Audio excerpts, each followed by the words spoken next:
Terima kasih Pak Raymond. Selamat pagi Bapak Ibu sekalian. Kita akan sampai kepada pasal terakhir ya dari surat Roma. Sebelum kita mulai, mari kita tundukkan kepala, kembali kita mohon pimpinan Tuhan.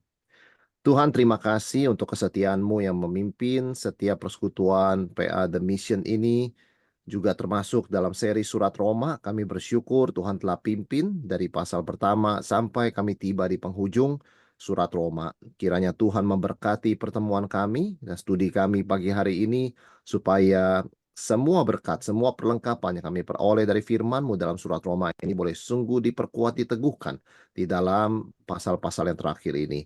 Rapi hamba-Mu dan berkati setiap kami. Dalam nama Tuhan Yesus kami berdoa. Amin. Oke, Bapak Ibu, kita sampai di Roma terakhir ya, yaitu Roma 15 mulai ayat yang ke-14 ya. Karena terakhir kita berhenti di Roma 15, 13 ya. Jadi hari ini kita akan lanjutkan dari Roma 15 ayat 14 sampai selesai. Kita melihat di dalam ayat 14, saudara sekalian, Paulus mengatakan, "Saudara-saudaraku, aku sendiri memang yakin tentang kamu, bahwa kamu penuh dengan kebaikan dan juga dengan segala pengetahuan dan sanggup untuk saling menasihati." Saudara, di penghujung surat Roma ini, Paulus mengakui ya karunia dan peranan penting pelayanan orang lain. Biasanya, saudara sekalian, seorang yang sekaliber Paulus, ya, cenderung tentu mengatakan bahwa banyak hal dia yang kerjakan, banyak hal dia yang bangun, banyak hal dia yang lakukan, begitu ya. Mungkin sedikit tempat begitu ya mengakui ada kontribusi orang lain, karunia Tuhan lewat orang lain juga yang dalam pekerjaan Tuhan. Tetapi di sini Paulus memberikan contoh yang sangat baik, ya, bahwa dia sadar pekerjaan Tuhan itu tidak mungkin dijalankan oleh satu orang. Ya, ini bukan performance, bukan show begitu ya, di mana ada tokoh utama cuma Tuhan Yesus.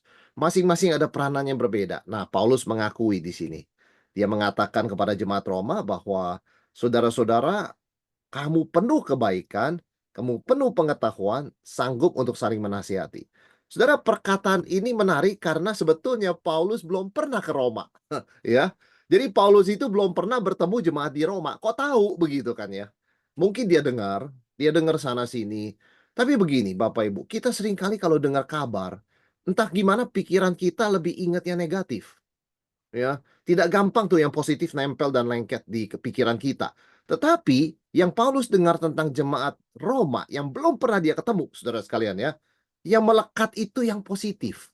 Ya, dengan kata lain kita belajar dari Paulus yang terkenal tegas juga ya. Kalau orang salah doktrin atau apa, Paulus juga tidak sungkan-sungkan termasuk kepada Petrus. Tetapi Paulus ini punya sisi dia mengedepankan sisi baik saudara seiman ya. Bukan basa-basi loh ini ya saudara sekalian, tapi betul-betul dia melihat pekerjaan Tuhan di jemaat Roma yang belum pernah dia ketemu dan dia melihat luar biasa. Ya, jemaat Roma ini jemaat yang matang, yang dewasa, begitu loh. Nah, Paulus mengatakan ini semua untuk jemaat ya, bukan hanya untuk hamba Tuhan atau orang-orang tertentu di jemaat Roma. Semua jemaat, saudara sekalian. Jadi Paulus punya hati yang luas dan pikirannya itu selalu mengingat yang baik begitu ya. Mengingat yang baik tentang saudara seiman termasuk yang belum pernah dia bertemu, yang cuma dia dengar ya. Nah, ini kita bisa belajar Bapak Ibu supaya kita tahu setiap orang ada sisi kekurangan. Kita tahu setiap orang ada masa lalu yang kurang baik juga mungkin ya, ada hal-hal yang kita pernah dengar tidak baik. Tapi dalam persekutuan ya, dalam pelayanan itu kita bisa belajar dari Paulus bahwa Tuhan pun bisa memakai orang lain dengan karunia, pengalaman, termasuk kekurangannya untuk memperkaya pekerjaan Tuhan, di mana kita berbagian di dalamnya. Nah, ini kita belajar saudara sekalian dari sikap Paulus ya di penghujung dari surat Roma ini. Dan Paulus menunjukkan sebenarnya sikap trust ya. Trust di sini maksudnya apa? Ya kalau kita itu menghargai bahwa Tuhan bekerja lewat saudara seiman kita juga, maka kita percaya mereka punya kualitas sendiri juga ya. Paulus mengatakan kamu penuh dengan segala kebaikan. Artinya apa? Jemaat Roma itu punya moral quality ya, kualitas moral dan karakter Kristen. Baik begitu loh. Ya, kamu penuh kebaikan. Dan kamu juga penuh pengetahuan. Artinya apa? Kalian itu pasti asas-asas doktrin dasar Kristen tuh pasti kalian sudah menguasai. Jadi memahami pemahaman mendalam tentang doktrin Kristen, penuh dengan segala pengetahuan ya. Jadi untuk basic kerangka iman Kristen tuh mereka solid begitu loh, jemaat Roma. Dan bukan cuman itu, dari sini kita tahu Paulus begitu menghargai mereka. Kalian nggak cuma memahami dengan mendalam, kalian bisa mengajar ya, sanggup untuk saling menasehati.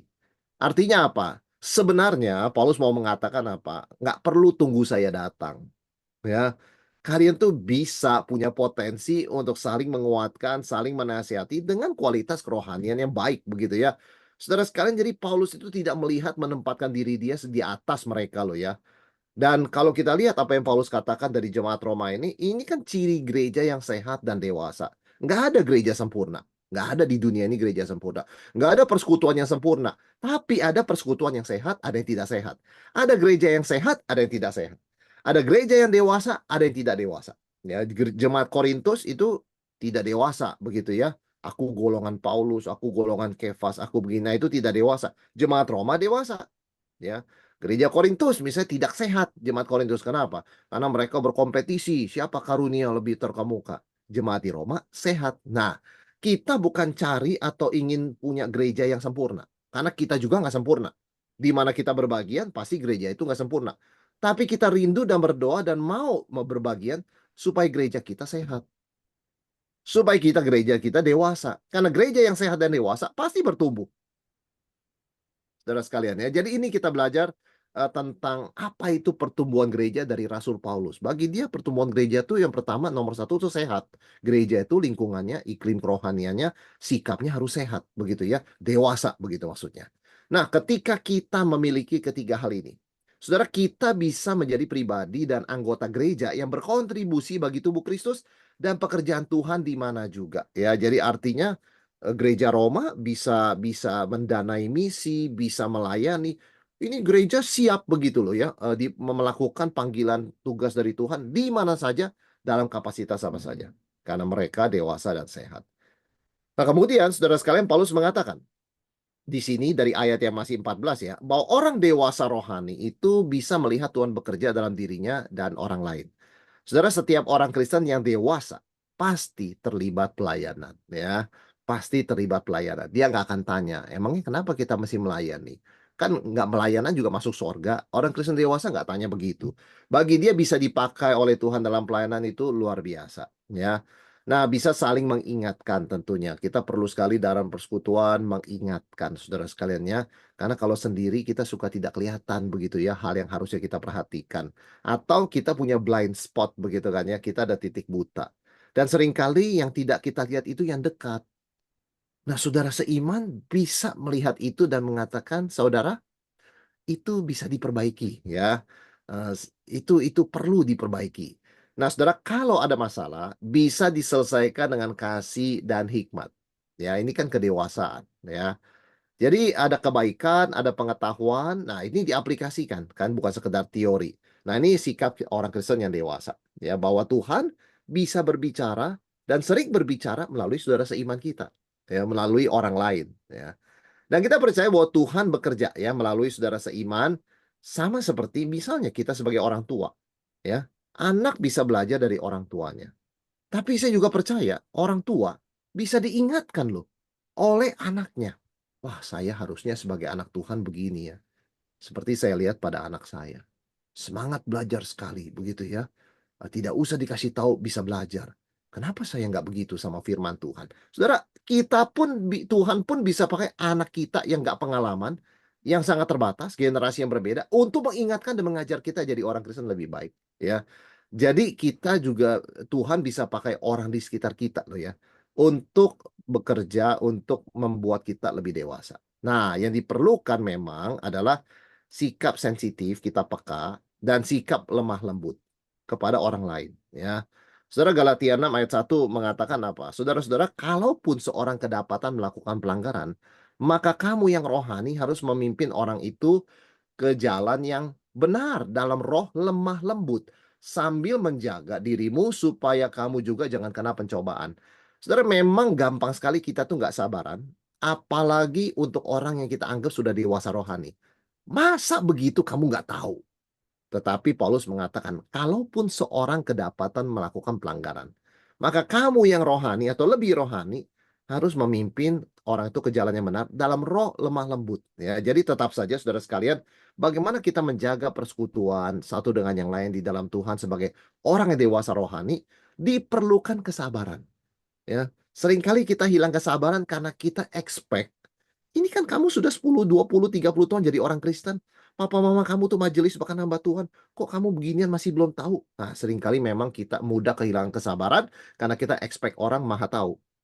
Ya, kita expect orang maha ingat begitu loh, nggak pernah ingat, nggak pernah lupa, selalu tahu hal yang paling basic, tapi kita bisa lupa Bapak Ibu. Sebab itu kita perlu diingatkan begitu ya, dan waktu kita mengingatkan atau diingatkan tentu harus ada kesabaran dan kelemah lembutan di sini. Jadi Paulus memberikan hal-hal yang nampaknya sepele tapi sangat penting untuk menjaga keutuhan gereja. Yaitu kita satu dengan yang lain tetap sabar, bahwa kalau kita bisa ada blind spot dalam hal yang basic sebagai orang dewasa Kristen, orang lain juga bisa begitu. Kita mungkin, saudara sekalian, bisa saja ada orang punya kebiasaan sebelum makan dia doa dan nggak pernah lupa. Tapi mungkin pada satu titik dia lupa begitu ya karena keasikan, kelelahan atau dia sangat ingin makan. Lalu saudara seimannya melihat mengatakan, masa doa makan aja lupa? Wah, itu kita hilang kesabaran tuh ya. Masa doa makan aja lupa? Kamu itu dari kecil udah doa makan, sudah umur segini, puluhan tahun jadi orang Kristen, masa itu aja lupa? Saudara, memang kecenderungan kita adalah kehilangan kesabaran dan mengatakan bahwa hal begitu orang kan nggak boleh lupa. Tetapi sekali lagi, kita manusia sangat lemah. Roh penurut daging lemah. Kita lupa Bapak Ibu ya. Sering lupa. Itu sebabnya Paulus mengatakan dengan lemah lembut. Seperti dia praktekkan sendiri kepada jemaat di Roma. Kalau kita perhatikan bahasa Paulus ya, itu kan bahasa yang sangat halus ya. Saudara-saudara, aku yakin tentang kamu, kamu penuh kebaikan, segala pengetahuan dan sanggup untuk saling menasihati. Itu bahasa halus, bahasa sabar. Karena bahasa kasarnya gini, saudara sekalian. Jemaat Roma, kalian kan sudah luar biasa nih dari pertama puluhan tahun berdiri. Masa urusan Yahudi, Roma non-Yahudi ribut kalian nggak bisa? Kalian kan ada doktrin, kalian kan sudah ini. Itu nada orang nggak sabar. Itu nada yang kurang kasih, saudara sekalian ya. Tapi di sini Paulus ajarin kita cara ngomong. Saudara, saya percaya, I trust you. Ya, kamu tuh baik. Kamu itu banyak pengetahuannya dan pasti kamu punya kapasitas saling menasihati. Kan beda ya, spiritnya beda tuh, saudara sekalian.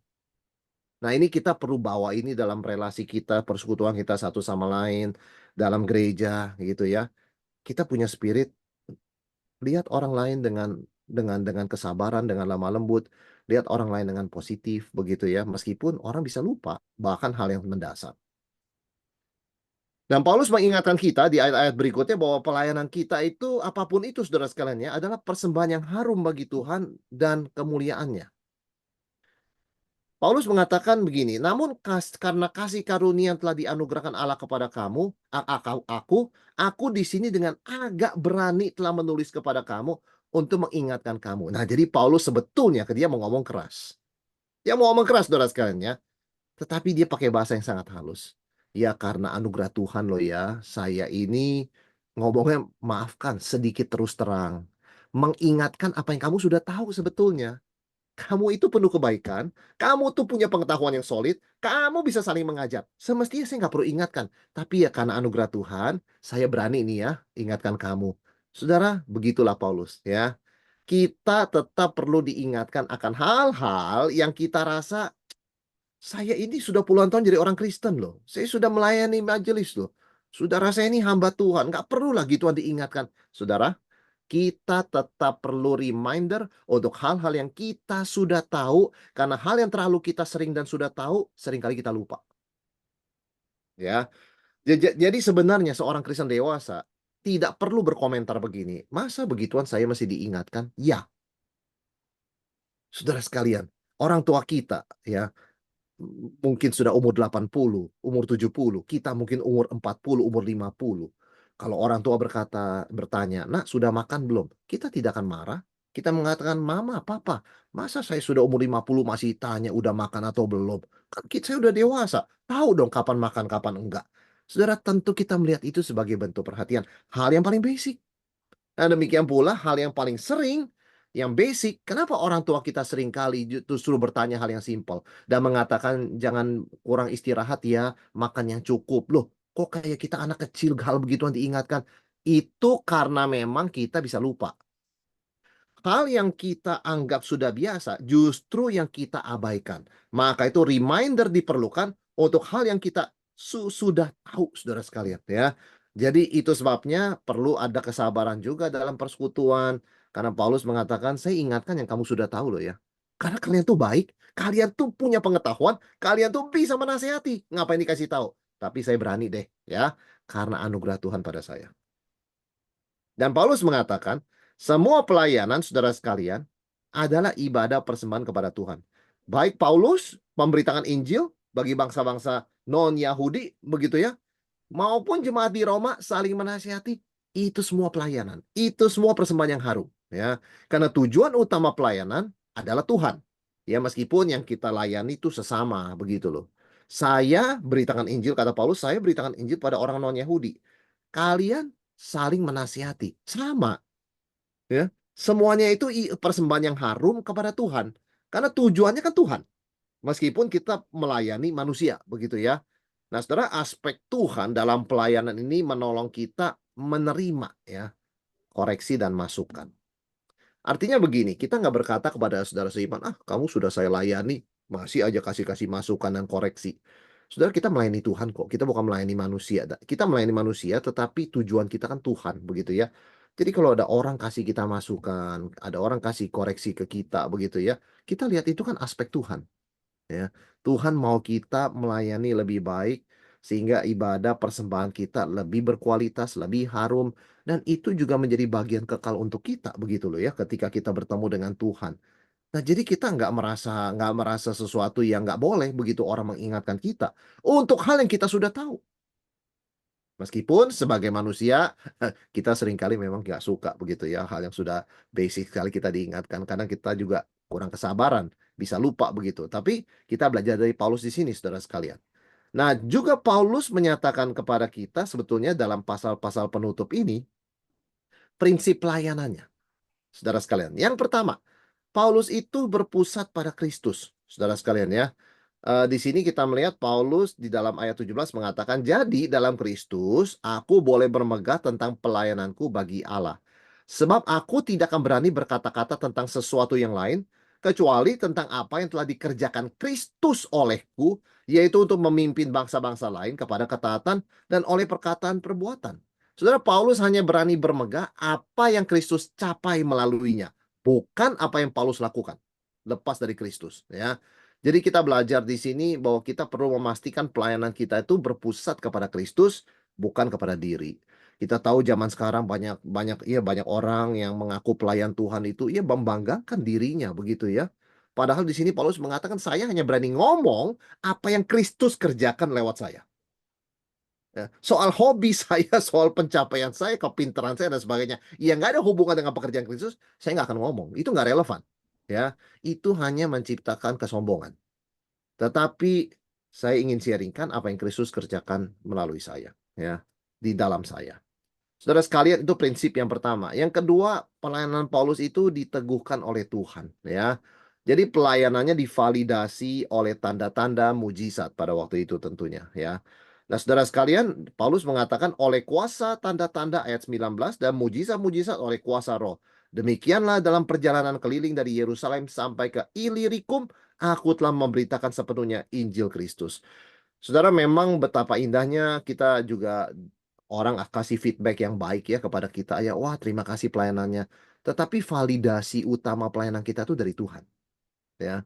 Jadi dari Roh Kudus itu dia memberikan kita damai bahwa Tuhan berkenan atas pelayanan kita, atau dia sedang mencabut damai sementara karena mengatakan Tuhan tuh tidak berkenan. Yang kamu lakukan keliru. Nah, itu validasi yang utama menurut saya, ya, menurut Paulus di sini, saudara sekalian ya. Memang ketika orang mengatakan, wah puji Tuhan Paulus kamu dipakai Tuhan. Itu baik juga, validasi manusia itu bisa menguatkan seseorang. Itu sebabnya saling menasihati, saling menguatkan. Tapi di sini Paulus mengajarkan juga, validasi paling utama itu dari Tuhan. Ya, kita perlu peka kepada pimpinan Tuhan. Apakah dia membuka jalan, dia mengatakan, kamu jalannya benar ya, teruskan. Atau mengarahkan kita ke tempat yang berbeda dari pikiran kita. Tuhan mengatakan bukan ini jalannya. Ya, itu kita perlu bergantung pada pimpinan Tuhan. Karena Paulus pun menunjukkan dia tergantung kepada validasi Tuhan. ya. Saudara sekalian, kemudian Paulus mengatakan di sini juga bahwa spesial pelayanan dia adalah perintisan. Ayat 20. Dalam pemberitaan itu aku menganggap sebagai kehormatanku bahwa aku tidak melakukannya di tempat-tempat di mana nama Kristus telah dikenal orang. Supaya aku jangan membangun di atas dasar yang telah diletakkan orang lain. Paulus mengatakan khusus pelayanan dia, panggilan dia, ke tempat yang belum pernah ada gereja. Ya, banyak dari kita dipanggil Tuhan melayani di tempat yang nama Kristus sudah dikenal. Tetapi ada di antara kita, ada atau di luar kita sana, saudara sekalian, ada orang yang dipanggil ke tempat yang belum terekspos dengan Injil. Nah, itu namanya pioneer, ya. Itu namanya merintis. Paulus adalah salah seorang perintis yang sangat luar biasa Tuhan pakai. Karena memang tujuan dia berkhotbah di tempat yang belum mengenal Kristus. Karena itu Paulus bilang kepada jemaat di Roma, saya senang sekali mampir ke kamu. Saya disegarkan, saya bisa memberikan penguatan begitu ya. Tapi saya nggak bisa lama-lama. Saya mesti lanjut dari Roma, karena Roma kan sudah ada Injil. Nggak perlu dia sebetulnya kan. Panggilan utama dia ke tempat yang belum pernah dengar Injil. Tapi dia rindu bersekutu, disegarkan dan menyegarkan juga ya. Satu dengan yang lain dengan jemaat di Roma. Tapi dia berkata, saya nggak bisa lama-lama. Saya minta dukungan kamu, boleh sponsorin saya ke Spanyol. Karena di Spanyol belum pernah orang dengar Injil. Saudara, ini yang kita lihat. Paulus ini adalah seorang perintis. Apa yang kita pelajari? Meskipun kita belum tentu kita ini orang seperti Paulus dipanggil ke tempat begitu ya, yang belum pernah dengar Injil, begitu ya. Tapi apa yang kita belajar dari Spirit Paulus? Saudara, kita belajar bahwa kita perlu keluar dari comfort zone. Karena jujur memang melayani, memberitakan di mana nama Kristus sudah dikenal, itu comfort zone kita. Kita kan orang Kristen begitu ya, secara lokasi kita udah cocok, konteks sosial budaya sudah cocok begitu kan ya. Nah, tapi kita juga tahu ada momen-momen di mana kita di bawah Tuhan di bawah Tuhan keluar dari comfort zone kita. Misalnya ketemu dengan orang yang nggak beda sama kita nih, yang beda sekali sama kita ya. Orang yang asal-usulnya beda, karakternya beda. Nah, itu kan sudah kita nggak comfortable begitu ya. Nah, saudara ingat, kita bisa belajar dari prinsip layanan Paulus. Itu pimpinan Tuhan, tetap kita layani dengan memberi yang terbaik. Meskipun tidak sesuai preferensi kita. Itu spirit perintisan ya. Nggak semua kita secara fisik memang ke tempat baru yang belum pernah dengar Kristus, atau betul dihadirkan di tengah orang yang budaya sosialnya semua totally beda dari kita, tetapi pasti ada momen begitu ya. Kita berkenalan dengan orang, berkenalan dengan siapa yang totally beda sama kita. Nah, di situ kita mesti ingat spirit yang Paulus tunjukkan di sini ya. Panggilan Tuhan kita keluar dari comfort zone, saudara sekalian, untuk menjalani untuk setia kepada panggilannya ya. Dan kemudian Paulus mengajarkan kepada kita supaya kita tetap memiliki kerinduan mengerjakan perkara yang bernilai kekal di mata Tuhan. Saudara, pelayanan orang Kristen itu tidak ada pensiun, ya. Artinya mau kita kerja, nggak kerja, masih ada jabatan, nggak ada jabatan, masih ada penghasilan tetap, nggak ada penghasilan tetap, itu tetap harus ada kerinduan melayani Tuhan. Itu yang kita belajar di sini. Saudara, Paulus mengungkapkan kerinduannya untuk mengunjungi jemaat di Roma. Ya, itu sebabnya aku selalu terhalang untuk mengunjungi kamu. Padahal dia rindu, begitu ya. Dia rindu. Nah, Paulus menjelaskan bahwa ia selalu terhalang mengunjungi. Artinya apa? Selalu rindu. Tetapi nggak pernah ada kesempatan, selalu ada halangan. Ya, artinya apa? Apapun kondisi kita, ya, eh, apapun kondisi situasi kita, kita tetap harus punya kerinduan, meskipun terhalang. Ya, meskipun terhalang saudara sekalian ya, nggak pernah menyerah Paulus loh. Paulus nggak pernah menyerah, dia mengatakan, sudahlah, saya sudah 10-20 kali mau ke Roma begitu ya. Tapi selalu Tuhan katakan no, ya udah saya give up. Saudara tidak. Ya, Paulus tetap punya kerinduan ya. Kalaupun saya nggak bisa ke Roma dan mati di penjara, at least Tuhan lihat saya rindu. Saya rindu sama kalian, saya rindu melayani kalian. Ya, jadi kerinduan itu penting juga ya, nggak cuma pelayanannya, tapi kerinduan sama seperti kita dengan Tuhan, nggak cuma kita berdoa, tapi seperti rusa merindukan air, demikian jiwaku merindukan Engkau. Itu penting loh orang rindu sama Tuhan. Nggak cuma oh ya saya ngadep Tuhan, saya berdoa, saya ngerti dalam nama Yesus, saya bisa ngadep Tuhan. Enggak, kita punya kerinduan. Nah itu Tuhan hargai. Di sini kita belajar dari Paulus, meskipun belum sempat ke Roma, tapi Paulus nyatakan isi hatinya. Jujur, jemaat Roma yang belum pernah aku besuk, belum pernah aku lihat, aku rindu. Ya, tapi selalu terhalang ya. Nah, Paulus memiliki kerinduan besar, namun memang kenapa dia tidak berhasil mengunjungi Roma? Karena ada prioritas lain dalam pelayanannya, dia sudah jelaskan. Saya dipanggil Tuhan utamanya ke tempat yang belum pernah dengar Yesus. Gereja Roma kan sudah dengar Yesus berpuluh-puluh tahun, bahkan memberitakan Yesus, begitu ya. Jadi bukan Paulus mau mengatakan, oh kalian nggak prioritas, bukan. Tapi ada urgensi lain. Maka saya tertunda terus nih. Nah sekarang kenapa saya ke Roma? Karena sudah habis area di sini. Paulus mengatakan, di sini semua sudah dengar nama Yesus. Sudah disebarkan begitu kan? Ya udah saya nggak ada tempat pelayanan lagi di sini. Harus buka ladang yang baru di mana orang belum dengar Yesus. Tapi saya rindu ketemu kalian dulu sebelum ke Spanyol. Saudara sekalian, di sini kita belajar dari Paulus bahwa dia fokus kepada panggilan pribadi, ya. Rencana Paulus ini mencerminkan fokusnya pada panggilan pribadi untuk menjangkau daerah-daerah baru, ya, dalam hal ini Spanyol, ya. Paulus tidak membandingkan panggilannya dengan rasul lain, ya. Petrus pasti sudah mengunjungi Roma, ya. Apolos mungkin sudah mengunjungi Roma. Rasul-rasul lain pasti sudah mampir ke Roma. Kenapa cuma Paulus yang belum, ya? Yang gak usah banding-bandingkan. Karena Paulus dipanggil Tuhan, prioritas urgensinya adalah daerah yang belum pernah dengar Yesus. Dan dia nggak mengatakan dia lebih superior, lebih hebat dari rasul lain. Yang mampir ke daerah yang sudah dengar nama Yesus, masuk ke gereja yang sudah ada. Enggak, saudara sekalian, fokus pada panggilan pribadi, tidak perlu panggilan itu dibandingkan. Karena kita dinilainya dari panggilan pribadi Tuhan kepada kita, bukan panggilan Tuhan pada orang lain. Itu Tuhan menilai kita nantinya demikian. Karena itu kita mesti setia pada panggilan Tuhan secara pribadi untuk kita sesuai karunia kapasitas yang Tuhan berikan. Tidak perlu kita membandingkan dengan panggilan Tuhan kepada orang lain. Yang dikasih kapasitas karunia yang berbeda dan tujuan berbeda dari kita, ya. Dan satu hal kita pelajari di sini, Tuhan menghargai kerinduan kita. Saudara tahu, kita belajar dari Daud, ya. Tuhan menghargai kerinduan Daud untuk membangun bait Allah, meskipun nggak kesampaian, ya. Meskipun tidak kesampaian, tetapi Tuhan menghargai kerinduannya. Kenapa? Karena kerinduan itu diterjemahkan dalam bentuk persiapan. Salomo begitu mengeksekusi pembangunan bait Allah, bahan kayunya sudah jelas siapa yang suplai, tukang-tukangnya sudah jelas, senimannya siapa yang menghias itu sudah ada semuanya. Karena Daud mempersiapkan semuanya. Kenapa? Karena dia punya kerinduan. Meskipun Tuhan berkata, bukan kamu, anak kamu, karena tangan kamu berlumuran darah. Begitu ya. Saudara, mungkin bukan kita yang akan menggenapi panggilan Tuhan. Tapi kalau kita diberikan kerinduan dalam hati, itu kerinduan harus dipelihara dan harus di follow up. Mungkin bukan kita eksekusi. Mungkin kita hanya Daud. Kita bukan Salomo. Orang lain Salomo, ya, atau anak kita Salomo. Tetapi Tuhan menilai, memberikan upah, menghargai kerinduan tulus kita untuk melakukan perkara yang bernilai kekal bagi nama Tuhan. Itu penting. Sebab itu pelayanan tidak ada pensiun, tidak ada menurun, ya, tidak ada oh ya sudah saya nggak melayani Tuhan lagi. Tetap punya kerinduan apapun kondisi kita. Karena Tuhan menilai bukan hanya pelayanan kemampuan kita, karena semua itu dari Dia, tapi kerinduan hati kita. Itu Tuhan lihat sekali Bapak Ibu Saudara sekalian, ya. Jadi yang kita belajar di sini, kerinduan kita itu adalah bagian dari pimpinan Tuhan. Artinya apa? Dalam pelayanan, dalam hidup ini harus ada visi dan rencana. Bisa nggak bisa harus ada kerinduan.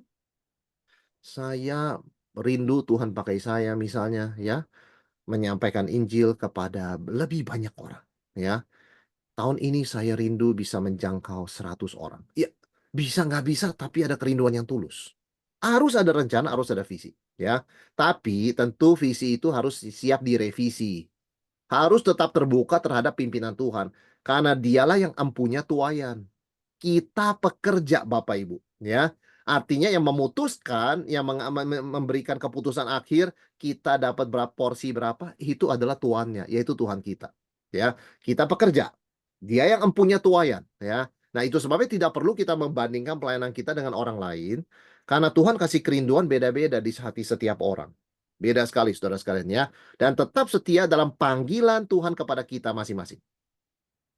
Dan kalau rencana kita tertunda atau berubah atau direvisi, kita tetap dapat produktif dan setia dalam pekerjaan Tuhan. Karena Tuhan juga menilai kerinduan hati kita. Jadi jangan pernah sampai ke satu titik berkata, saya sudah nggak bisa pelayanan lagi, saya juga udah nggak produktif, saya nggak efektif. Saudara, bukan begitu perjalanan seorang Kristen. Ya, ada seorang yang sudah terbaring di ranjang, tidak bisa apa-apa karena penyakit ya, dan karena usia, dan karena itu.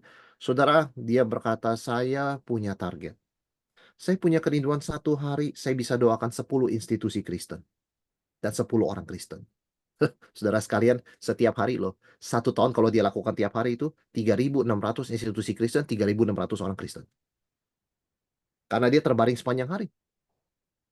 Dan dia punya target, siapapun yang membesuk saya harus bisa sharingkan satu berkat hari itu untuk dia.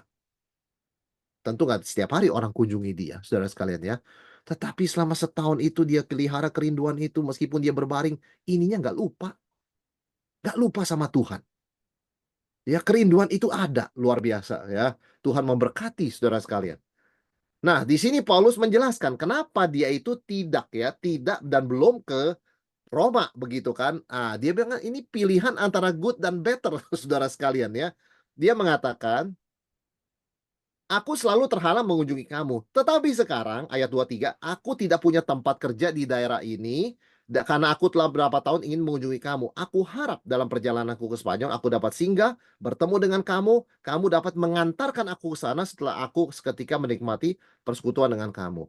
Saudara, Paulus mengatakan, saya nggak sempat mengunjungi karena eh, ada hal yang ya lebih prioritas saat itu ya. Memang sangat baik mengunjungi kamu, itu kerinduan Paulus ya. Tetapi yang lebih baik memang panggilan Tuhan secara pribadi ya harus beritakan Injil di daerah yang belum pernah dengar Yesus. Itu prioritas. Nah, memang memilih antara good dan better itu susah, saudara sekalian ya. Itu sebabnya Paulus menjelaskan kenapa dia tidak dan belum mengunjungi Roma. Nah, setelah Paulus nanti sampai di Roma, dia juga nggak bisa lama-lama. Seperti saya katakan tadi, prioritas dia daerah yang belum pernah dengar Injil. Jadi ada hal yang lebih baik, yaitu pergi ke Spanyol. Nah, hal lebih baik di sini bukan berarti bertemu jemaat Roma nggak baik ya. Tetapi ada good, ada better. Nah, bagaimana kita menavigasi antara good dan better? Karena dalam hidup ini banyak hal yang good, semuanya dari Tuhan. Tapi ada hal yang better dari Tuhan juga. Bagaimana kita memutuskan? Jangan biarkan yang good membuat kita lupa yang baik, yang lebih baik ya, yang better. Ini prinsip, saudara sekalian ya, kita belajar dari Paulus. Jangan biarkan yang good membuat kita forget atau ignore better. Good dan better itu tergantung panggilan Tuhan dan karunia seseorang. Kalau kita diberikan karunia di satu area, mengajar, ya mengajar itu better buat kita. Meskipun enggak mengajar, melayani yang lain itu good. Itu good dong, itu bukan sesuatu yang jahat. Tetapi karena kita diberi karunia mengajar, it's better you teach. Ya, kita diberi karunia untuk memberi, membagi-bagikan begitu ya, bermurah hati, it's better you do that. Meskipun kamu tidak bermurah hati bagaimana, ya, kamu memberi biasa aja ya good. Tetapi kamu diberikan karunia untuk memberi. Ya, jadi kalau kamu memberi lebih banyak itu, it's better. Begitu loh saudara sekalian ya. Jadi membedakan good dan better demikian tergantung karunia Tuhan kepada kita ya. Nah, karunia Paulus di sini kan jelas pioneer. Membuka jalan, merintis, masuk ke daerah yang masih banyak seolah-olah banyak ini lalangnya kan, dia harus menyabit, menggarap tanahnya begitu loh. Ya. Tinggal berlama-lama di Roma itu good tetapi nggak better. Jemaat Roma pasti menyediakan semua buat Paulus ya. Nah, tinggal sebentar di Roma, lalu melanjutkan perjalanan ke Spanyol, that's better. Karena tergantung panggilan seseorang. Ya, jadi pertanyaan buat diri kita ya, apa panggilan Tuhan secara khusus buat saya? Dan apa karunia saya? Ya, dan di mana saya bisa dipakai Tuhan lebih berbuah. Nah, jadi saudara sekalian, kita perlu belajar dari Paulus, ada hal yang good, yang baik, ada hal yang lebih baik. Lebih baik ini tergantung panggilan dan karunia yang Tuhan kasih. Akhirnya kita memang nggak boleh bandingkan dengan orang lain. Untuk orang lain, hal itu good enough. Untuk kita, not good enough. Ya. Oleh sebab kita tahu yang better begitu loh. Karena kita diberi karunia yang berbeda. Ya. Itu sebabnya kita belajar dari Paulus di sini. Nah, saudara sekalian, prinsip berikutnya adalah pikirkan bagaimana kita dapat memberikan dampak yang maksimal bagi pekerjaan Tuhan sesuai karunia panggilan Tuhan kepada kita. Di sini Paulus kan di dalam ayat-ayat berikutnya ini berketetapan membawa sumbangan ya dari jemaat non-Yahudi, salah satunya Korintus, Filipi dan sebagainya, untuk membantu jemaat Kristen Yahudi yang miskin, begitu kan? Nah, Paulus ini orang Yahudi, menjadi rasul bagi orang non-Yahudi. Dan dia sempat ditolak dan dipertanyakan oleh orang Yahudi, kenapa kamu nggak respect budaya Yahudi? Sekarang Paulus mengatakan ini panggilan dari Tuhan. Buktinya apa? Jemaat non-Yahudi Kristen punya kemurahan hati membantu jemaat Yahudi Kristen di Yerusalem. Titip persembahan pada Paulus. Saudara, dengan membawa persembahan kasih ini secara pribadi, Paulus memaksimalkan dampak Injil yang diberitakannya. Yaitu apa beritanya? Pesannya Paulus. Semua adalah satu dalam Kristus. Ya, persembahan finansial dari jemaat non-Yahudi Kristen kepada jemaat Yahudi Kristen yang miskin. Dan kalau itu diterima melalui Paulus, berarti kita satu dalam Yesus. Itu penting, saudara sekalian ya. Persembahan kasih dari jemaat Yahudi kepada jemaat Kristen Yahudi. Itu menyatakan buah sejati dari pelayanan Paulus ya, yang selama ini dianggap tidak real oleh orang Kristen Yahudi. Jadi itu sebabnya kalau jemaat Yahudi Kristen itu menerima di Yerusalem nanti, itu Paulus mampir dulu ke sana sebelum ke Roma ya. Itu berarti gereja adalah satu dalam Tuhan. Baik kamu Yahudi maupun bukan Yahudi. Wah, ini luar biasa, saudara sekalian ya. Ini yang Paulus katakan, ini penting loh. Yang saya bawa persembahan finansial ini bukan cuma uangnya. Bukan cuma uangnya. Tapi doktrin yang benar bahwa gereja itu esa. Eklesiologi. Baik dia Yahudi, non-Yahudi, semua satu dalam Yesus. Itu doktrin, saudara sekalian.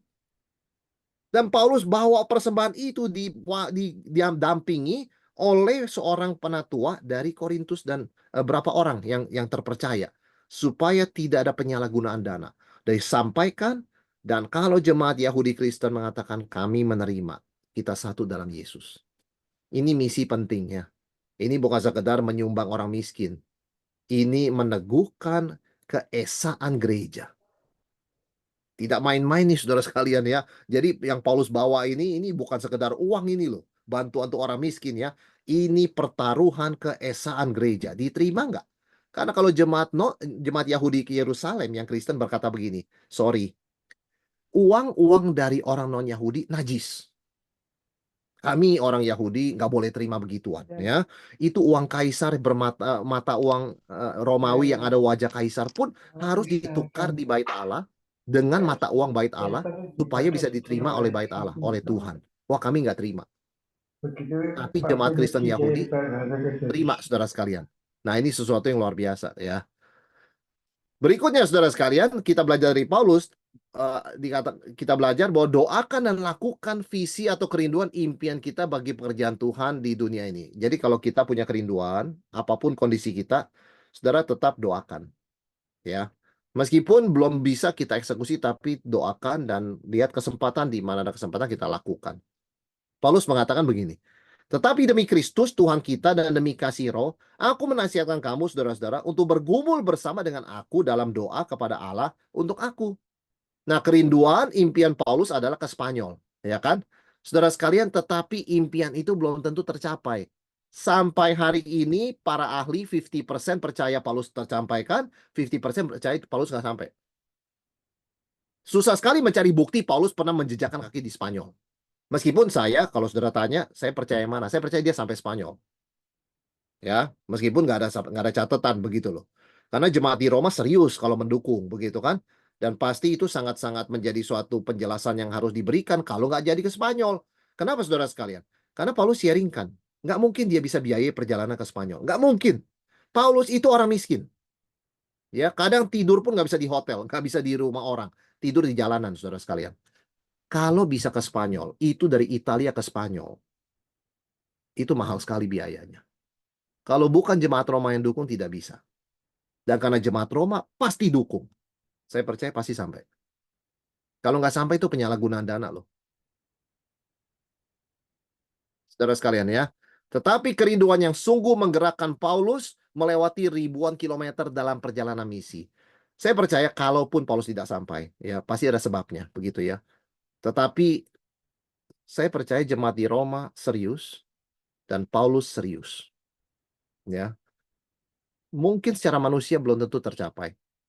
Kita berharap itu tercapai, kita punya alasan percaya itu tercapai, tapi poinnya adalah kerinduan yang sungguh menggerakkan Paulus melewati ribuan kilometer dalam perjalanan misi. Saudara, meskipun kita belum tentu ya bisa mencapai target bagi pekerjaan Tuhan. At least kalau kita miliki kerinduan, kita sungguh berdoa dengan tulus, kita sudah do our best seperti Daud. Dia tidak bisa bangun bait Allah, tapi dia do his best loh. Dia bikin koneksi dengan Libanon waktu itu Hiram ya. Oh, jadi nanti begitu anak saya mewarisi tahta, hubungan sudah baik ya. Itu kan di bagian dia. Anaknya Salomo nggak usah lagi diplomasi-diplomasi, maka pada zaman Salomo awal-awal penuh damai, nggak ada yang mau nyerang Israel. Siapa punya pekerjaan diplomasi itu saudara sekalian, itu kerjanya Daud. Anaknya mewarisi hidup dalam damai. Betul-betul masa Salomo, zaman keemasan Israel, the golden years of Israel. Peace, luar biasa ya. Tapi Daud lakukan bagian itu. Dia kontak yang di utara, dia kontak siapa, dia jaga relasi semua. Saudara, Tuhan menilai hati dan usaha ya, bukan hasil akhir. Karena hasil akhir terus terang itu adalah kedaulatan Tuhan. Ada orang menabur benih dengan setia, buahnya 30 kali lipat, kata Yesus. Ada yang menabur dengan setia, 60 kali lipat. Ada yang menabur dengan setia, 100 kali lipat. Yang 100 kali lipat bukan berarti 100 kali lebih setia dari yang cuma satu. Yang 30 kali lipat bukan berarti 30 kali lebih setia daripada yang satu. Yang 60 bukan begitu juga. Artinya apa? Hasil itu kedaulatan Tuhan. Yang Tuhan nilai, do we do our best? Apa kita punya kerinduan sejati? Itu yang Tuhan lihat dan kita belajar dari Paulus di sini, saudara sekalian. Dan Paulus di sini men-sharingkan pergumulan dia, ya. Kalian join dengan saya untuk berdoa. Doa ini sebuah urgensi. Paulus meminta dengan sangat agar jemaat berdoa untuk dia. Dan apa isi doa Paulus, saudara sekalian? Supaya aku terpelihara dari orang tidak taat di Yudea. Yang pertama, proteksi. Saudara, Paulus bukan seorang yang pamer kekuatannya. Oh, saya nggak takut. Siapa mau aniaya saya? Nih dipecut 39 kali, 5 kali pun kuat nggak? Dia minta Tuhan, kalian doakan saya supaya Tuhan lindungi saya dari orang-orang yang tidak taat di Yudea, yang suka gebukin orang. Proteksi, ya. Kita perlu proteksi Tuhan. Yang kedua, Paulus minta didoakan supaya ada penerimaan acceptance, ya. Supaya pelayananku untuk Yerusalem disambut dengan orang-orang kudus di sana, supaya persembahan yang aku bawa ini diterima, supaya diteguhkan keesaan gereja. Gak ada lagi yang najis dalam Yesus. Semua dikuduskan oleh darah Yesus. Yahudi, non-Yahudi, tidak relevan. Semua satu dalam Tuhan. Doakan ya, supaya jemaat Yerusalem yang Kristen punya hati terbuka. Jangan lagi pegang budaya, lalu tidak mau terima orang non-Yahudi. Yang ketiga, dia minta didoakan supaya visi yang Tuhan berikan bisa direalisasikan. Ayat 32, agar aku dengan sukacita datang kepadamu oleh kehendak Allah. Ya, saudara sekalian, supaya bisa mengunjungi Roma. Ya, supaya ada sukacita dalam persekutuan. Nah, ini kan 3 hal gereja harus ada ya. Diakonia kepada yang membutuhkan, marturia memberitakan firman, begitu ya, tetap setia kepada doktrin yang benar, dan koinonia, persekutuan yang penuh kehangatan dan sukacita dengan saudara seiman. Saudara, gereja yang sehat, tiga-tiganya ada ya. Kalau gereja cuma doktrinnya benar, pelayanan ke orang miskin jalan, tapi satu sama lain dinginnya seperti freezer, itu nggak sehat. Ya, atau ada gereja yang satu sama lain sangat saling mengasihi, koinonia begitu ya, diakonia baik, tapi doktrinnya lemah, mimbarnya lemah, itu juga nggak sehat. Ya, atau ada gereja yang persekutuannya hangat, mimbarnya kuat, tapi nggak ada perhatian pada jemaat yang berkekurangan, itu juga tidak sehat. Untuk disebut gereja sehat dewasa, tiga-tiganya harus ada, dimaksimalkan ya. Diakonia, marturia, koinonia. Karena ini perintah Tuhan dan ini yang Paulus minta, dia didoakan saudara sekalian ya. Tiga-tiganya pokok doa dia. Nah, sikap Paulus dalam hal ini kita belajar apa saudara sekalian? Kerendahan hati, yaitu apa? Meskipun dia rasul, dia tidak malu minta dukungan doa ya. Ya, dia rasul, mestinya kan orang begini, kalau ketemu rasul minta doa sama dia. Masa rasul minta doa sama kita? Oh, Paulus tidak sungkan. Saya rasul, saya minta kalian doakan. Ya. Saya juga minta proteksi dari Tuhan. Bukan saya takut mati, bukan saya takut menderita, tapi kalau bisa dilindungi Tuhan, diproteksi dari orang-orang tukang pukul itu, ya that's better lah ya, doakanlah ya. Saudara kan dia omong apa adanya. Saya juga khawatir persembahan yang saya bawa nggak diterima, ya saya khawatir doakan kekhawatiran saya, supaya ini diterima dan saya lega. Saudara, Paulus melibatkan komunitas ya, sharing pergumulan doanya ya. Dan dia punya kesadaran akan tantangannya, bukan blind optimism. Jadi banyak orang kan selalu pikir begini, oh kalau kita melayani Tuhan semuanya lancar, ya harus harus pikir yang ini ya, optimisme. Ya optimisme sih baik, tapi jangan buta begitu ya. Ini perjalanan ke Roma menuju Roma lewat Yerusalem itu banyak tantangan. Ya, jadi kita optimisme boleh, tapi berdasarkan iman, Allah sumber segala damai sejahtera, bukan blind optimism. Dan ternyata benar loh, saudara sekalian, Paulus akhirnya ditangkap di Yerusalem. Ke Romanya sebagai narapidana. Iya kan? Artinya Paulus ke Romanya tuh bukan dalam keadaan dia bebas jalan, sebagai tahanan. Tapi Paulus tengok ke belakang mengatakan, ini kan penggenapan dari Tuhan. Cuma bedanya saya ke Roma dengan tangan dibelenggu. Tapi sampai Roma dan bisa diberi kebebasan di rumah sewaan selama 2 tahun. Dan orang bisa bebas mengunjungi Paulus. Itu kan jawaban Tuhan yang unik begitu kan. Nyampe ke Roma, nyampe begitu kan. Seperti doa jemaat Roma. Cuman dalam cara yang nggak diduga begitu loh. Sebagai tahanan ya. Nah saudara sekalian, Paulus kemudian masuk di pasal yang terakhir, salam dan penutup. Wah ini penuh dengan nama-nama, penuh dengan sampaikan salam, salam kepada jemaat. Kita ringkas begini aja, saudara sekalian ya. Apa yang kita pelajari dari salam penutupnya Paulus? Yang pertama, yang menonjol. Paulus sangat menghargai pelayanan wanita. Wah ini penting, saudara sekalian. Di dalam budaya yang sering kali meremehkan pelayanan wanita, yang mengatakan wanita sekunder, ya, digajinya lebih kecil aja, begitu ya. Paulus menunjukkan sikap yang terbalik 180 derajat. Saudara, ada berapa banyak wanita disebut di sini? Ini gereja belum pernah Paulus pergi. Dia hanya dengar. Biasa kalau dengar, nama yang didengar nama pria. Nama wanita tuh hampir nggak pernah disebut. Kecuali Paulus tanya, selain pria, wanita yang pelayanan siapa aja? Apa aja pelayanannya? Yang pertama, Febe. Saudara, Febe Paulus khusus percayakan surat Roma loh. Ini gulungan surat Roma dititipkannya ke perempuan. Bukan pria. Ya, VB itu diaken disebut dengan istilah Yunani prostatis, artinya patron sponsor. Mungkin VB itu menggunakan uangnya memberi persembahan, mendukung pekerjaan Tuhan lewat Paulus. Ya, Paulus mengatakan, emang kenapa kalau dia perempuan? Surat ini dititipkan pada VB. Dan dia minta kepada jemaat di Roma, kalau VB datang, berikan perlakuan yang respect. Ya, jangan suruh tidur di gudang, ya. Jangan ini ya dia perempuan, jangan. Perlakukan dia respect seperti kalian memperlakukan aku, sepatutnya orang-orang kudus ya, yang pantas kasih akomodasi kepada perempuan ya. Sebab dia telah memberikan bantuan kepada banyak orang termasuk kepadaku. Ayat 2. Saudara, Paulus tidak main-main. Diaken prostatis. Itu sponsor loh, saudara sekalian terjemahannya. Ya, patron saudara sekalian. Berikutnya dia sebut nama perempuan dulu, Priscilla dan Aquila. Rekan sekerja dalam Kristus. Tidak dapat dipungkiri, peranan Priscilla jauh lebih aktif, jauh lebih dominan, jauh lebih menonjol daripada Aquila. Tapi Aquila mendukung pendukung yang setia. Paulus menyebutkan di sini, sampaikan salam kepada Priscilla dan Aquila, teman-teman sekerjaku dalam Kristus. Di sini Paulus sebutkan nama Maria, Trifena, Trifosa, dan Persis. Disebutkan apa? Bekerja keras dalam Tuhan. Saudara, bukan gereja modern yang menghargai perempuan ya. Paulus sudah menghargai.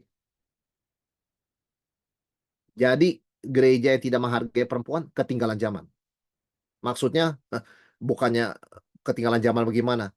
Tidak alkitabiah, saudara sekalian. Ya, tidak alkitabiah. Karena Rasul Paulus yang sangat tegas ya mengatakan begini peranan laki, begini peranan perempuan, memberikan penghargaan kepada perempuan. Ya. Berikutnya, Paulus memberikan pengakuan akan keragaman jemaat. Dari nama-nama disebutkan di sini, saudara bisa tebak ya. Kalau misalnya kita sering baca Alkitab begitu ya. Ini nama Yunani, ini nama Yahudi. Ya. Priscilla Aquila, Yahudi. ya. Tetapi misalnya Andronikus, Yunias, saudara itu pasti nama Yunani begitu ya, non-Yahudi. Berbagai latar belakang sosial dari budak hingga anggota keluarga kaisar. Itu ada di sini semua, saudara sekalian ya. Ada juga orang-orang yang membuka rumahnya untuk menjadi gereja, yaitu Priscilla, Aquila, Aristobulus, dan Narkisus. Gereja rumah. Dan sebenarnya masih ada beberapa yang lain ya. Jadi ini yang kita belajar. Paulus mengakui berbagai macam orang dari berbagai latar belakang, nggak cuma orang-orang tertentu. Dan ada penekanan dalam kesatuan dalam Kristus. Di ayat 16, Paulus mengatakan bersalam-salamlah kamu dengan cium kudus, salam kepada kamu dari semua jemaat Kristus. Jadi ada unity ya di tengah diversity background, saudara sekalian ya. Salam dengan cium kudus yang memang kita nggak praktekkan lagi, karena itu budaya Timur Tengah, budaya Yahudi, saudara sekalian ya. Salam dari semua jemaat Kristus. Jadi yang Paulus katakan apa? Ada kesatuan di tengah keragaman. Nah, tetapi selain salam, ada peringatan. Peringatan akhir. Ayat 17 sampai penutup. Apa tuh peringatan Paulus di pasal 16? Yang pertama, jaga kesatuan. Ya, waspada terhadap perpecahan. Jaga kesatuan. Saudara, Paulus katakan waspada terhadap penyebab perpecahan. Jauhi mereka yang bertentangan dengan ajaran atau doktrin yang telah diterima. Pemecah itu selalu bersumber dari doktrin. Ya, dia punya opini sendiri, dia tinggikan jadi doktrin. Mau menggantikan doktrin yang sudah ada. Nah, itu pemecah. Ya, pemecah belah itu selalu menelurkan ajaran-ajaran yang aneh, saudara sekalian ya. Jangan jangan jangan kasih tempat, kasih platform ya untuk hal-hal seperti itu ya. Toh Tuhan menjanjikan kemenangan kita atas iblis dan segala kepalsuan dan tipu muslihatnya. Karena itu jaga kesatuan, jaga doktrin. Karena dengan jaga doktrin kita jaga iman, kita jaga kesatuan gereja. Berikutnya Paulus menegaskan di sini pelayanan itu teamwork ya, bukan solo performance. Ayat 21 sampai 23 Paulus sebutkan lagi ya. Salam kepada kamu dari Timotius, temanku sekerja, dan Lukius, Yason, Sosipater, teman-temanku sebangsa. Jadi aku nggak sendiri bisa begini. Itu ada teman-teman ya. Timotius rekan sekerja ya. Ada Tertius di sini juru tulis surat ya. Yang nulis surat Roma sekretarisnya Tertius. Yang diktenya Paulus. Jadi ini semua pikiran Paulus, kata-kata Paulus, tapi tangan dan pulpennya Tertius. Ya, kalau nggak Paulus nggak kuat saudara sekalian ya. Kemudian ada Gaius ya, tuan rumah di mana Paulus tinggal di Korintus, karena Paulus tulis surat ke Roma ketika lokasinya di Korintus. Di Korintus tinggal di rumah siapa? Rumah Gaius yang memberi tumpangan kepadaku dan kepada seluruh jemaat. Salam kepada kamu dari Erastus bendahara negeri dan Quartus saudara kita. Saudara, semua ada peranan. Ya, Paulus memang dipanggil Tuhan sebagai rasul memberitakan Injil, tapi ada yang kasih tumpangan, ya, ada yang bantuin tulis surat, jadi sekretaris Tertius, ada yang jadi anak rohani rekan sekerja Timotius, begitu kan? Ada saudara-saudara lainnya, Lukius, Yason, Sosipater. Saudara, semua itu teamwork, ya. Jadi pelayanan itu teamwork, bukan solo performance. Dan di sini Paulus salam dari seluruh jemaat, ya. Dan doksologi penutup, saudara sekalian, Paulus mengatakan apa? Solidio Gloria. Ya, segala kemuliaan bagi Dia, ya. Segala pujian kemuliaan bagi Tuhan. Ini ujung pelayanan semuanya mesti hal ini untuk kemuliaan Tuhan. Bersyukur karena Tuhan menyingkapkan rahasia Injil. Paulus akan mengatakan hebat saya ya. Saya bisa kasih tahu kalian penggenapan nubuat PL itu berlaku untuk orang non-Yahudi. Enggak. Dia mengembalikan segala kemuliaan. Kenapa? Karena yang merahasiakan itu Tuhan. Yang menyingkapkan rahasia berabad-abad itu juga Tuhan. Yang mengirimkan nabi juga Tuhan, ya. Mengirimkan saya juga Tuhan. Jadi semuanya Solidio Gloria. Dan kalau Tuhan nggak nggak singkapkan artinya, nggak bisa juga kita tahu artinya. Sama seperti waktu kita belajar kitab Wahyu, kalau Tuhan Yesus tidak buka meterainya, Yohanes nangis. Kita nggak akan tahu kehendak Tuhan. Sampai selamanya kehendak Tuhan misterius. Tapi kita bersyukur kalau Tuhan singkapkan dalam firman, semua karena kebaikan Tuhan. Ya, bukan kepintaran kita. Nah, seluruh bumi adalah ladang pelayanan karena Paulus mengatakan di ayat 26, dinyatakan dan diberitakan oleh para nabi kepada segala bangsa untuk membimbing mereka kepada ketaatan iman. Artinya apa? Dimanapun saja kita bisa setia pada misi Tuhan. Ya, di rumah, di tempat yang jauh, tempat yang dekat. Sehingga saudara sekalian, apa yang kita bisa pelajari ya sebagai kesimpulan ya, hati misi Paulus. Kita belajar melayani dengan keberanian dan kebergantungan pada Tuhan. Ya, Paulus berani minta doa, Paulus minta dukungan komunitas, terus memperluas jangkauan pelayanan ya. Paulus senang di Roma, tapi Paulus mengatakan nggak bisa lama-lama saya. Meskipun very comfortable di Roma. Kenapa? Karena saya dipanggil menjadi perintis. Saya mesti pergi ke Spanyol, ya.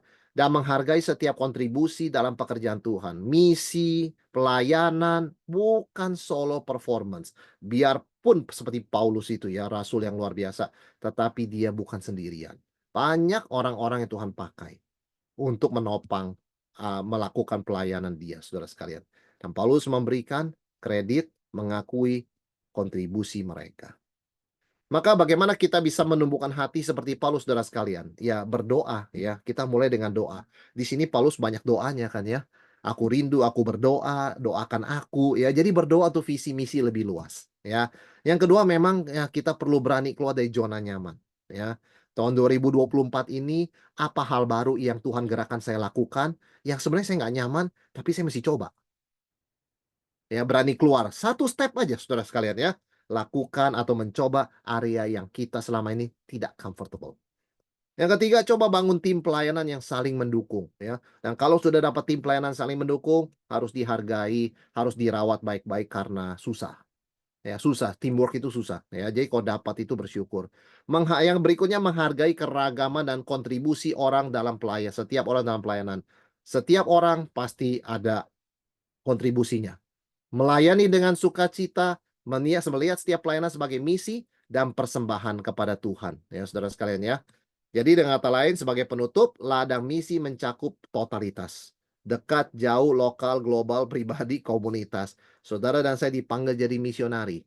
Mungkin di sekitar rumah kita, mungkin di sekitar gereja kita, mungkin juga di tempat yang jauh. Dekat, jauh, lokal, global, pribadi, online, offline, onsite, Tuhan panggil kita jadi misionaris, memberitakan Injil, menjadi saksinya. Oke, saya kembalikan Bapak Ibu Saudara sekalian kepada Pak Raymond ya untuk Ya, selanjutnya.